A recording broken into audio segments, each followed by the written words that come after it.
রংপুরের বেগম রোকেয়া বিশ্ববিদ্যালয়ে ছাত্রদল ছাত্র শিবিরের মধ্যে সংঘর্ষের ঘটনায় বহিরাগত এবং যানবাহন প্রবেশে নিষেধাজ্ঞা জারি করেছে বিশ্ববিদ্যালয় প্রশাসন। মঙ্গলবার এক বিজ্ঞপ্তিতে এই সিদ্ধান্তের কথা জানানো হয়। অপ্রীতিকর পরিস্থিতি এড়াতে ক্যাম্পাসে ১৪৪ ধারা জারির জন্য তাজহাট থানার ভারপ্রাপ্ত কর্মকর্তার কাছে লিখিত আবেদন করা হয়েছে।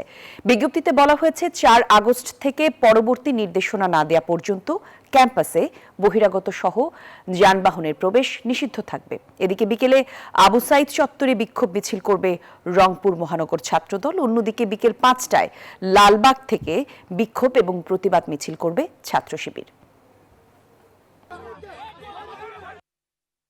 ছাত্রদল এই বিশ্ববিদ্যালয়ে এখন অবধি কোনো হল দখল করেনি, সিট বাণিজ্য করেনি, কোনো ছেলেকে বা কোনো কাউকে বিশ্ববিদ্যালয়ের ছাত্রদল জোর করে প্রোগ্রাম নিয়ে আসেনি। এটা আমরা প্রত্যাশা করি নাই। তারা আমাদের উপর আক্রমণ করতে পারে, একবার নয় একাধিকবার, 4 বার 5 বার আক্রমণ করে, তারপরে আমরা ধৈর্য ধারণ করেছি।